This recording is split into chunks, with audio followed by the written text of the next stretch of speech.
Assalamualaikum warahmatullahi wabarakatuh. Jamaah, para pecinta Allah, perindu Rasulullah Sallallahu Alaihi Wasallam.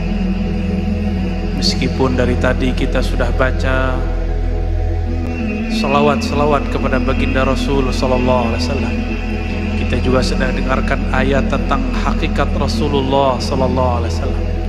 Mari kita kirimkan mahar kerinduan surat Al-Fatihah, kita kirimkan kepada baginda Nabi Muhammad sallallahu alaihi wasallam, pada guru-guru kita, masyayikh kita, imam yang mengarang kitab ini, Al-Habib Al-Allamah Ad-Daya Umar bin Muhammad bin Salim bin Hafiz. Begitu juga pengarang-pengarang kitab yang lain, Diaul Lami, Daiba, Al-Barzanji, kepada yang pertama kali menghidupkan Maulid Nabi As-Sultan Al-Muzaffar Abu Sa'id Al-Kawkabari, kepada iparnya Salahuddin Al-Ayubi. Merekalah yang menghidupkan majlis ini. Untuk mereka kita kirimkan mahar kerinduan, tanda terima kasih. Al-Fatihah. A'udzubillahi minasyaitonir rajim. Bismillahirrahmanirrahim. Maliki yaumiddin. Iyyaka na'budu wa iyyaka nasta'in. Shiratal ladzina an'amta 'alaihim ghairil maghdubi 'alaihim waladdallin. Semoga berkah bacaan Al-Fatihah, surat pembuka, Allah buka hati pikiran kita, Allah buka ruh kita yang selama ini terpenjara oleh nafsiyah, kedirian, keegoan kita. Amin ya rabbal alamin. Bagaimana cara menumbuhkan rindu? Kenalilah yang dirindui, cintailah ia, dengarkan kisah-kisahnya. Maka malam ini saya akan kisah sebagian dari kisah beliau. Tatkala Abdullah pulang ke rumahnya, Abdullah dinikahkan dengan Aminah bintu Wahab. Abdullah menyebutkan dirinya, ana zabihani. Maka Nabi Muhammad mengatakan, ana ibnu zabihain. Aku adalah putra dari dua orang yang pernah akan disembelih. Pertama Abdullah, dan yang lebih awal lagi adalah Sayyidina Ismail alaihissalam. Dulu Sayyidina Abdullah pernah mau dibunuh, bukan dibunuh, dinazarkan. Jika dia lahir, maka Abdul Muttalib akan menyembelihnya. Diundi, undian ke-10 baru namanya hilang. 1 kali undian 10 kali domba, maka 10 kali undian 100 domba. Abdullah mengatakan, ana ibnu mi'ati ghanamin. Aku seharga 100 domba. Mahal ya. Sayyidina Abdullah dinikahkan dengan Aminah. Itu karena Abdul Muttalib bermimpi ada pohon tumbuh dari dalam rumahnya. Pohon itu hanya menutupi sebagian, tapi kurang menaungi bagian yang lain. Esok hari datanglah ia kepada ahli takbir mimpi. Apa kata dia? Wahai Tuan, takbirlah mimpiku. Maka sang petakbir mimpi mengatakan, pohonmu artinya adalah dari nasabmu akan tumbuh, akan muncul seorang pemimpin di tanah Arab. Tapi kepemimpinannya tidak sempurna kecuali dia dikawinkan dengan pohon satu lagi. Maka kawinkanlah dia dengan keturunan Wahab. Pulang dicarilah oleh Abdul Muttalib, apakah Wahab punya anak seorang putri? Ternyata beruntunglah, putrinya adalah seorang yang sangat amanah. Maka digelari, dinamai dengan Aminah. Abdullah hamba Allah menikah dengan Aminah, perempuan yang menjaga rahasia-rahasia. Menikahlah Abdullah. Di dalam dirinya ada nur yang dulu ada dititipkan Allah kepada Nabi Adam, turun ke Nabi Syis, turun ke Nabi Idris, turun ke Nabi Nuh, turun ke Nabi Ibrahim, turun ke Nabi Ismail, turun kepada Bani Kinan, Bani Quraisy, terus Adnan, sampai kepada baginda Rasul. Dari Abdullah turunlah nur itu kepada Aminah. Aminah kemudian Dipanggillah Abdullah. Ia mengatakan, wahai istriku tercinta, aku mohon izin untuk berdagang seperti sedia kala. Berangkatlah Abdullah, pergilah ia ke tanah Syam. Tapi sebelum pulang, sebelum sampai di rumah, umur tidak panjang, betapa malang Aminah, masih muda sudah menjadi janda. Bagaimana nasib perut yang sudah ada isinya? Di situ ada jabang bari yang nanti lahir tanpa ayah, yatim sebelum dia lahir. Namun Allah tidak pernah tidur, tidak pernah lupa. Yang dititipkan Allah ke dalam perut Sayyidah Aminah adalah kekasihnya. Maka Allah Subhanahu wa ta'ala hampir setiap malam, setiap hari mengirimkan kabar gembira, mengirimkan makanan-makanan surgawi kepada Sayyidah Aminah. Hamillah Sayyidah Aminah.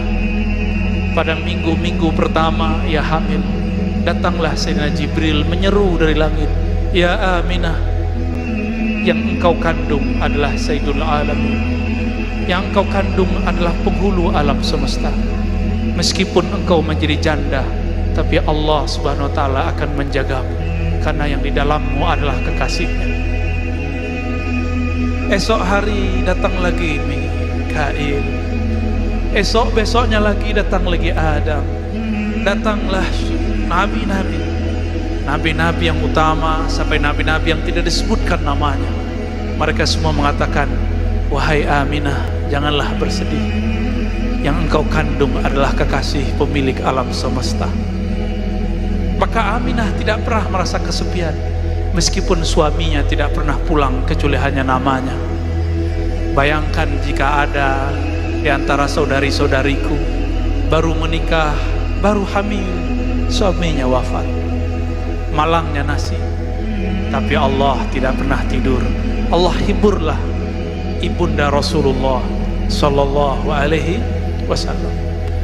Jika dulu Sayyidatuna Maryam dikirimkan buah-buah surga, dijamin kedatangannya, maka yang di dalam perut Sayyidah Aminah lebih mulia daripada Sayyidina Isa yang dikandung Sayyidatuna Maryam. Tentulah penjagaan dan jaminan Allah lebih tinggi dan lebih besar kepadanya. Itulah yang membuat Sayyidah Aminah yakin hidupnya aman sentosa. Sejak saat itulah Aminah percaya di dalam perutnya ada seseorang yang dia akan menjadi nabi akhir zaman. Dialah makhluk pertama yang percaya di antara manusia bahwa yang akan dia lahirkan adalah seorang nabi. Belum lahir Nabi Muhammad, Aminah sudah beriman. Tidak seperti yang dikatakan oleh orang-orang yang buruk adab kepada baginda Rasul sallallahu alaihi wasallam, yang mengatakan orang tua Nabi disiksa dalam neraka. Bagaimana adab dia kepada Rasulullah?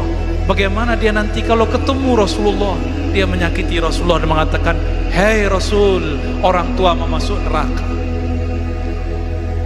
Rasulullah tidak akan menyapa orang ini. Maka adalah seorang ulama murid Imam Ghazali bernama Ibn al-Arabi al-Maliki al-Ma'afiri. Apa kata beliau? Siapapun yang mengatakan orang tua Nabi masuk neraka, mal'unun, terlaknat ia.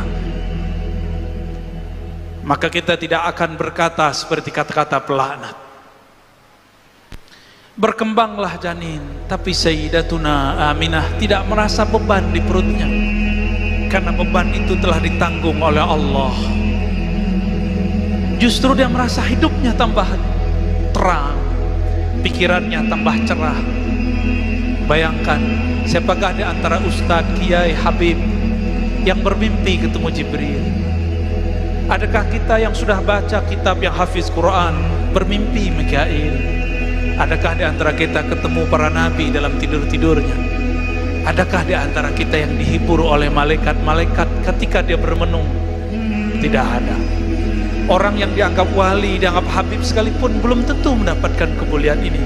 Itulah Aminah radhiyallahu ta'ala anha, awwalu man amana bi nubuwwatihi qabla miladi. Orang pertama yang percaya kepada Nabi Muhammad sebelum dia lahir. pendek cerita, sampailah 9 bulan.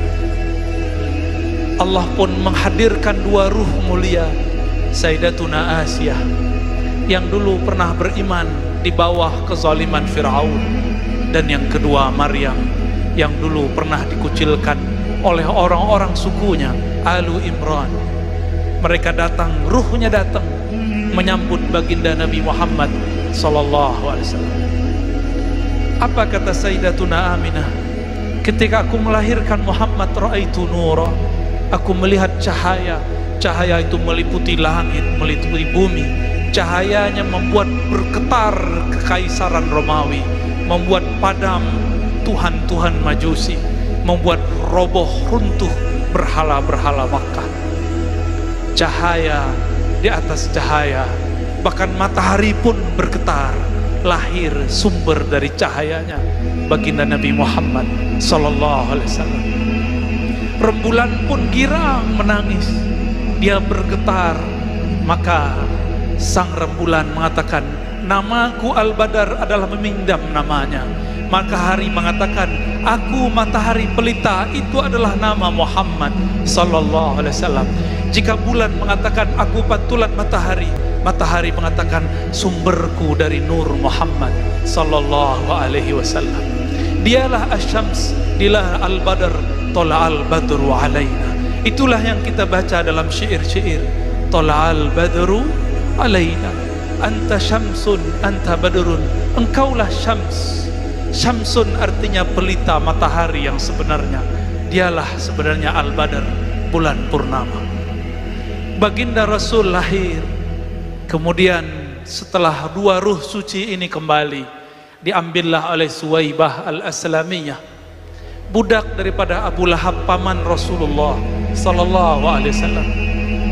Suwaibah karena Aminah masih lemas, Suwaibah menyusukan Rasulullah sallallahu alaihi wasallam.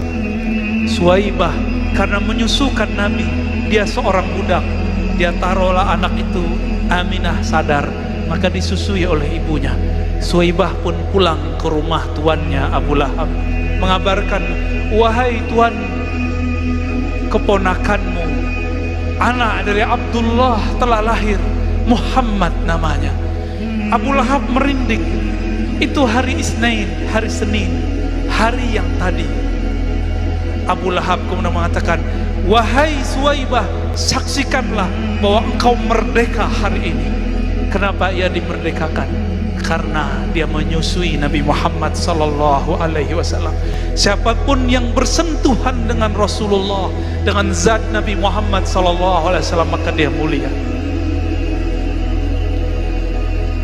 Maka disebutkan dalam hadis yang kualitasnya oleh Imam Suyuti dikatakan naik menjadi hasan li ghairihi, menjadi bagus karena ada dalil-dalil lain yang menguatkannya.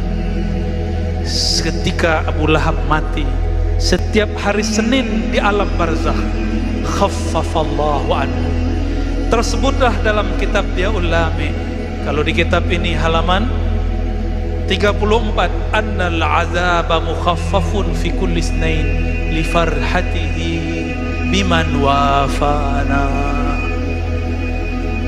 Abu Lahab diringankan siksaannya setiap yaumul isnain, setiap hari Senin, li farhatihi, karena dia bahagia dengan kelahiran Nabi besar kita Muhammad sallallahu alaihi wasallam. Apa kata sahib kitab Yaul Lami? Haza ma'al kufri fa kaifa bi farhati man zi fuadim imtala imana. Ini diringankan azabnya karena dia bahagia sedangkan dia masih kafir. Bagaimana jika kolbu seseorang itu percaya kepada Nabi Muhammad sallallahu alaihi wasallam, maka dia diberkahi setiap saat darinya. Tidak hanya yaumul isnain, tapi setiap kali dia merayakan, dia berbahagia, farhan kelahiran Nabi Muhammad sallallahu alaihi wasallam, Allah akan kurangi beban hidupnya. Allah akan pikul bersama-sama bebannya. Wa rafa'na laka dzikrak. Rasulullah telah diangkat ketinggian namanya, maka siapa yang meninggikannya ikut ditinggikan oleh Allah Subhanahu wa taala. Jamaah yang dimuliakan Allah, itu Abu Lahab. Diringankan Allah karena dia farhan, dia bahagia karena baginda Nabi Muhammad SAW lahir. Maka siapapun yang percaya kepada baginda Rasul SAW dan dia bahagia dengan kelahiran Nabi Muhammad SAW, falahu, bagi dia barakat, rahmat, keberkahan yang melimpah, rahmat-rahmat tiada bertepi. Suwaibah menyusui Rasulullah karena orang Arab Mekah saat itu punya tradisi menyusukan anaknya kepada selain mereka. Maka muncullah masa, adalah hari di saat orang-orang dari Bani Sa'diyah datang untuk menyusui orang Mekah. Sebanyak itu perempuan yang gemuk-gemuk, ibu-ibu yang baru melahirkan, tidak ada satupun yang minat Rasulullah SAW. Rasulullah SAW disodorkan ke ibu yang cantik, yang gemuk, kira-kira air susunya sangat banyak. Ternyata beliau tidak mau. Kenapa? Karena hampir semua perempuan yang berisi badannya, yang kenyal, yang sehat, itu ketika menyusui Rasulullah, dia susui anak si perempuan itu dahulu dengan kanannya, Rasulullah ke bagian kirinya. Rasulullah tidak mau meminum bagian kirinya. Berbeda dengan Halimah. Dia Halimah sangat santun dan sangat sopan. Ketika dia mau menyusui Sayyidina Muhammad, maka diletakkan anaknya sebelah kiri. Dia ambil Nabi Muhammad, maka sang Nabi kecil langsung mau menyusui. Perempuan yang sangat kurus malang, dia punya ternak-ternaknya banyak yang mati. Dia punya ternak domba yang bisa mengeluarkan susu, tapi susunya tiada yang keluar. Tapi semenjak dia mendatangi Nabi Muhammad dibawa pulang. Semua ternaknya gemuk, semua air susu pun mengalir. Diangkatlah oleh Allah derajat Halimah yang tadinya fakir, miskin, menjadi keluarga yang penuh diberkahi. Tadinya mendapatkan bagian sedekah susu, sekarang dia membagi bagian susu ke tetangga-tetangganya. Kenapa? Di rumahnya ada bayi kecil, Sayyidul Alamin, Sayyidina Muhammad sallallahu alaihi wasallam. Halimah, dia orang yang miskin tapi dia sabar. Rasulullah mengatakan, Allahumma ja'alni miskina. Ya Allah, Engkau kayakan aku, tapi jadikan styleku style orang miskin. Karena dulu yang menyusukanku seorang yang miskin. Sallallahu alaihi wasallam. Pendek cerita, umur beliau udah sampai 7 tahun. Bermain-main dengan saudara susunya di suatu tempat.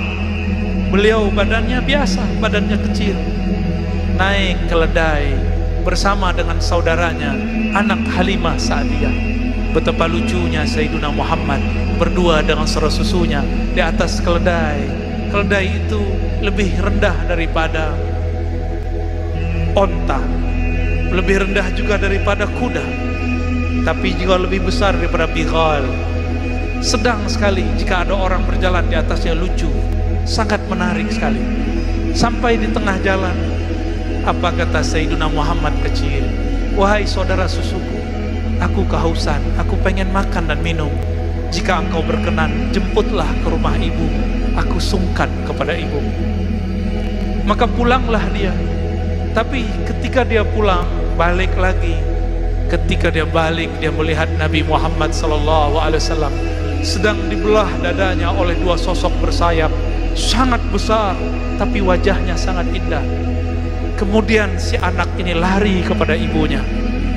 Wahai ibunda, kutila Muhammadun, kutila akhi Muhammadun. Saudaraku dibunuh oleh dua sosok yang tidak tahu dari mana. Halimah pun ketakutan, wajahnya pucat, bulu romanya merinding. Dia penuh ketakutan, dia panggil suaminya, wahai suamiku, anak kita Muhammad, anak kita dibunuh oleh seseorang. Dia menangis, dia berteriak, ya Muhammad, ya Muhammad. Ternyata sampai di sana Nabi Muhammad SAW main-main seperti sedia kala. Dia peluklah Nabi Muhammad SAW yang tadinya jantungnya tidak mau copot, Tapi melihat Nabi Muhammad masih utuh sedia kala, dia bahagianya bukan main. Ternyata anakku, anak susuku masih hidup, sumber keberkahanku masih hidup.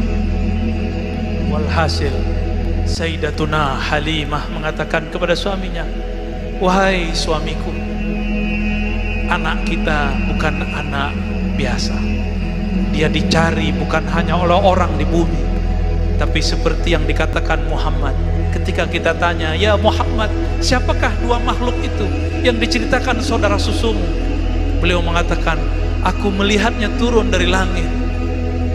Halimah geleng-geleng kepala, ini bukan manusia biasa. Wahai suamiku, kita mungkin bahkan salah adab kepada anak ini. Jangan-jangan anak ini pilihan Allah Subhanahu wa ta'ala. Besok kita kembalikan ke ibunya. Besok dia datanglah kepada Sayyidah Aminah. Sayyidah Aminah tertawa, tersenyum. Apa katanya?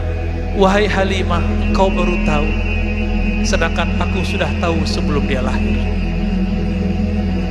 Ketika dia lahir, aku melihat lebih dahsyat lagi. Bahkan cahayanya meliputi alam semesta. Sayyidah Aminah tidak kaget, Sayyidah Aminah tidak ketakutan. Yang ketakutan malah Halimah As-Sa'diyah. Sejak saat itulah Halimah Sa'diyah hanya mendengar kabar tentang anak susunya. Nabi Muhammad kecil dibesarkan oleh ibunya, diajak ziarah, diajak kemana-mana. Nabi Muhammad SAW kecil, tapi pembicaranya seperti orang besar. Berkalam tauhid ahad, tidak pernah masuk ke dalam Masjidil Haram lalu menyembah Lata dan Uzza. Beliau tidak pernah menyembah satu berhala pun, tidak pernah meminum satu teguk khamar pun, tidak pernah maling satu buah pun, tidak pernah mematahkan satu ranting pun. Baginda Nabi Muhammad sallallahu alaihi wasallam, ketika beliau mulai menjadi anak-anak, mulai remaja, beliau disuruh oleh kakeknya dan pamannya, diberi tugas menjadi seorang pengembala domba. Pengembala domba itu harus punya sifat. Sifatnya sifat sabar, tiada batas. Harus rigid, harus tahu ada domba, ada kambing yang tidak ikut serta. Dan tidak boleh mengambil satu pun sampai lapor kepada tuannya. Nabi Muhammad belajar di situ amanah. Beliau belajar di situ bagaimana sabar. Jangankan manusia, domba pun beliau sangat sayang. Nabi Muhammad kecil kemudian berkembang jadi dewasa. Sebelum beliau berumur 20 tahun terjadi perang di antara orang-orang Arab.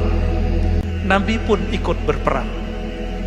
Kemudian selesai perang, terjadilah rapat besar di Ka'bah. Orang-orang di Ka'bah, semua suku sepakat untuk merenovasi masjid pertama di alam semesta. Mereka runtuhkanlah Ka'bah, dibangunlah Ka'bah yang baru. Tapi ketika mereka hendak menaikkan Hajar Aswad, semuanya merasa berhak. Ada 4 suku, semuanya mengatakan aku lebih tua. Yang satu mengatakan aku paling banyak memberi donasi. Yang lain mengatakan aku, kami. Di saat seperti itu, datanglah Sayyidina Muhammad SAW menawarkan suatu penyelesaian masalah. Apa kata beliau? Wahai tuan-tuan, wahai paman-pamanku, kakek-kakekku, maukah kalian aku tunjukkan cara yang paling mudah, semuanya kebahagiaan. Maka beliau turunkan ridaknya. Ini namanya ridak selendang. Selendang ini dipegang satu sudut oleh satu suku dan suku yang lain. Lalu Nabi Muhammad mengatakan, saksikanlah, izinkan aku mengangkat batunya, lalu kalian taruh ke Ka'bah. Maka semuanya sepakat. Kenapa? Semua suku dapat kebahagiaan. Itulah baginda Nabi Muhammad SAW bernama Fatana, seseorang yang bersosok cerdas, sangat cerdas. Orang yang tadinya bertengkar, datang beliau selesai semua masalah. Suatu kali beliau diajak oleh Abu Talib, paman beliau. Wahai Muhammad anakku, kata Abu Talib, karena Abu Talib adalah abang kakanda daripada Abdullah. Ikutlah aku berdagang ke negeri Syam. Syam dulu dinamakan negeri Rum, negeri Romawi, Romawi Timur. Bahasanya bahasa Yunani, bahasa Romawi. Dua bahasa itu dipakai. Makanya ibu kotanya dalam bahasa Arab disebut Dimashq, dalam bahasa sana disebut Damaskus. Ada us menunjukkan bahasa asli sana. Diajaklah Nabi Muhammad SAW remaja untuk berangkat ke negeri Syam. Ternyata sebelum masuk ke pusat kota Damaskus, sudah ada rahib yang setiap hari melihat adakah kafilah yang membawa tanda-tanda kerasulan. Bertahun-tahun, puluhan tahun dia menunggu, karena dia membaca di kitab Injil bahwa sang Nabi akhir zaman jika melewati sesuatu tempat, pohon-pohon pun merunduk, hewan-hewan pun sujud, semua batu-batu mengucapkan salam, Assalamualaikum ya Rasulullah. Sampailah kemudian di suatu masa yang ditunggu-tunggu, tanpa dikira, tanpa direncanakan, si rahib yang bernama Bukhairah mendapatkan apa yang dia tunggu puluhan tahun. Ternyata ada kafilah di ujung sana, berasal dari negeri Mekah, membawa keajaiban. Dia perhatikan semua pohon merunduk, tiada kafilah seperti ini. Dia perhatikan semua hewan pun sujud, tapi manusia tidak ada sadar. Dia perhatikan di atas kafilah itu ada awan, awannya teduh, sangat teduh sekali. Langsunglah Bukhairah mengatakan kepada semua orang yang aktif, yang berkhidmat di kanisahnya, wahai anak-anakku, mari sambut makhluk akhir zaman. Siapkan makanan terzat, kita sambut dia dengan makanan paling nikmat. Sampailah saat itu, mendekatlah kafilah. Ternyata pemimpin kafilah adalah Abu Talib. Abu Talib pun disambut oleh rahib yang bernama Bukhairah. Diajak makan semuanya, tapi dilihat ke atas, kenapa awannya tiada? Bertanyalah Bukhairah sang rahib, wahai Tuan Abu Talib, adakah engkau menyisakan anggotamu di belakang? Apa kata Sayyiduna Abu Talib? Ada, masih bocah kecil, masih belajar-belajar berdagang. Gak penting bagimu, cukup aku berhadapan denganmu dan kawan-kawanku, saudara-saudaraku. Kata rahib, tidak, antarkan aku kepadanya, bawa makanan ternikmat. Maka Abu Talib pun menghantarkan. Bertemulah Bukhairah, bertemulah ia. Tidak sanggup dia menahan air matanya, dia peluk Muhammad kecil. Apa kata dia? Hada Sayyidul Alamin, ini adalah penghulu alam semesta. Abu Talib pun bertanya, wahai Bukhairah, apa-apaan engkau? Apa buktinya? Kenapa engkau mengatakan ponakanku ini, anakku ini adalah penghulu alam semesta? Apa kata Bukhairah? Di dalam kitab suci kami ditulis, Nabi akhir zaman tiadalah melewati suatu pohon kecuali pohon runduk kepadanya. Melewati suatu gunung, bebatuan-bebatuan pun mengucapkan salam kepadanya. Tiadalah hewan melewatinya kecuali sujud kepadanya. Aku memperhatikan dia semenjak engkau datang dari sudut jalan sana sampai di tempat ini. Inilah Sayyidul Anbiya wal Mursalin, penghulu semua nabi, penghulu semua nabi dan rasul. Tercenganglah Abu Talib. Ternyata keponakannya bukan sembarang orang. Wajar, ini anak dari sosok Abdullah yang harganya 100 domba.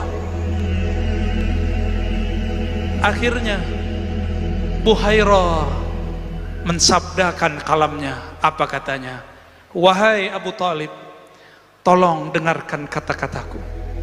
Pulangkan anakmu hari ini juga, jangan bawa ke dalam kota. Jika orang-orang Rum mengetahui ciri-ciri anakmu, mereka akan membunuhnya. Sayaqtuluna.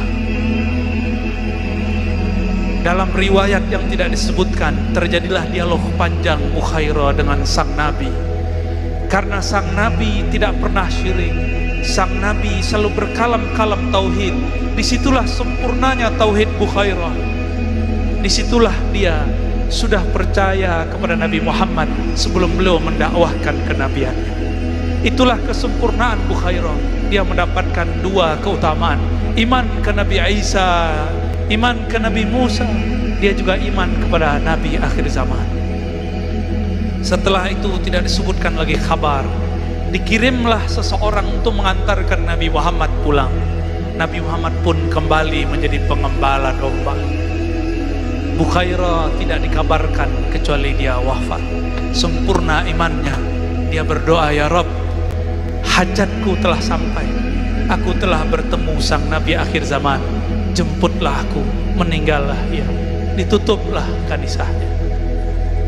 Sallallahu alaihi wasallam.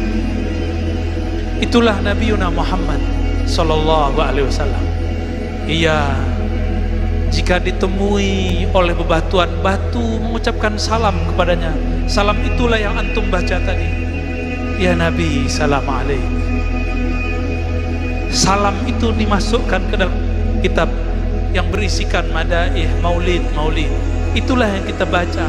Kadang kita malu kepada pepohonan, malu kepada hewan-hewan, malu kepada bebatuan. Batu yang keras kenal Rasulullah. Betapa keras kolbu ini. Orang mahalul qiyam disebut assalamu alaika, ya Nabi salam alaika. Tapi hati ini tidak berketu, juga tersentuh, tidak juga merinding, tidak juga bergetar. Betapa bohongnya kita. Disebut namanya tidak bersolawat, disebut kisahnya tidak merinding, disebut sifat-sifatnya tidak merindu. Bagaimana kita mengikuti syair kullul qulub, semua kolbu kepada habibnya, ilal habibi, kepada kekasihnya pasti condong. Jika disebut nama kekasih, pasti air matanya mengalir. Inilah yang ditahan-tahan para perindu. Inilah yang ditahan-tahan para pecinta.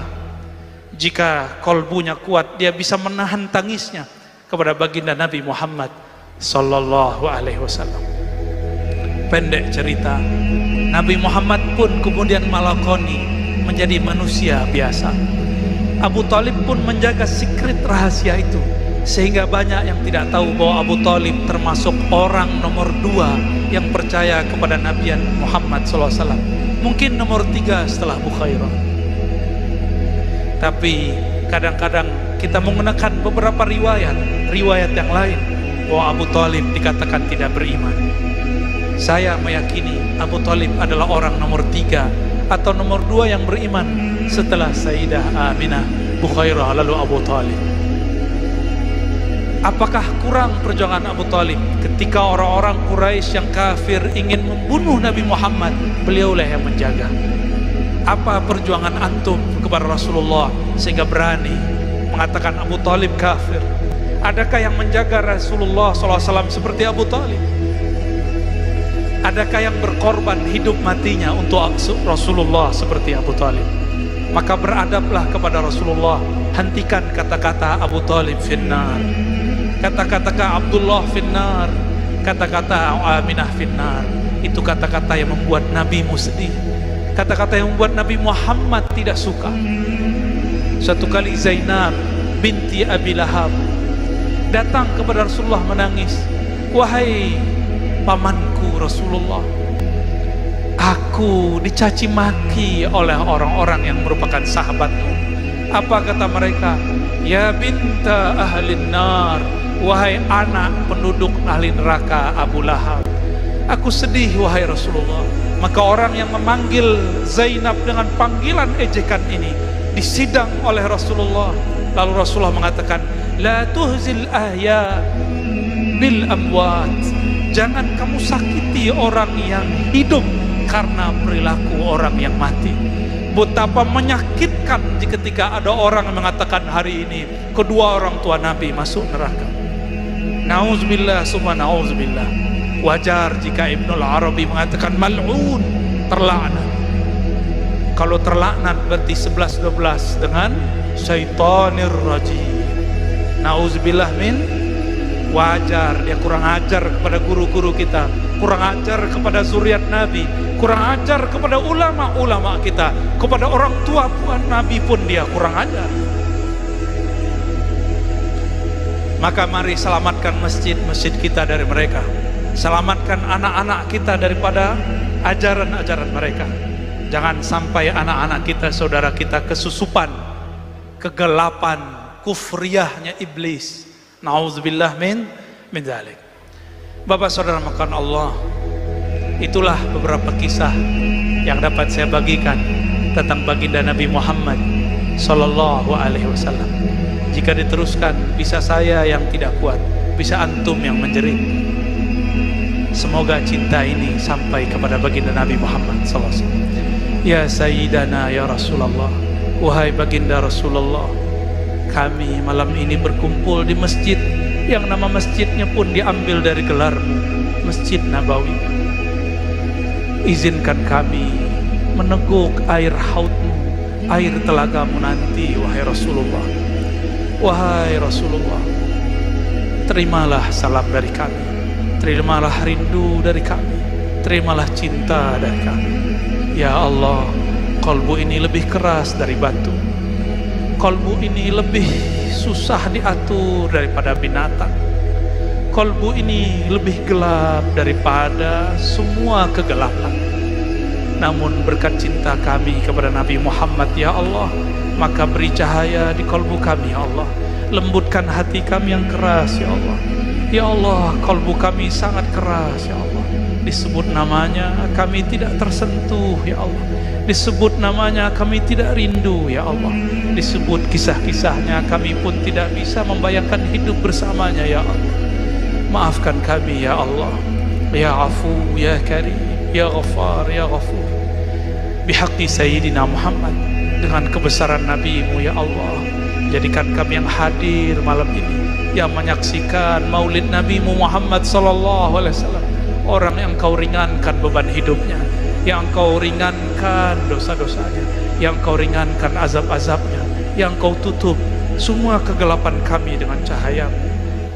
Berapa banyak pun dosa kami ya Allah, namun jika rahmaniyah-Mu, kasih sayang-Mu melimpahi kami, semuanya akan melimpahi, semuanya akan menutupi kami ya Rabb.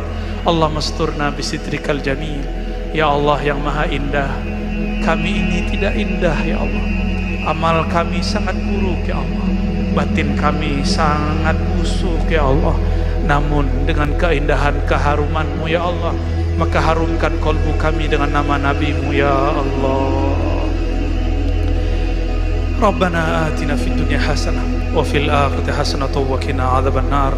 Ya Allah, berikan yang kami yang hadir malam ini kebahagiaan di dunia dan di akhirat, berkah Nabi-Mu Sayyidul Awwalin Sayyidul Akhirin.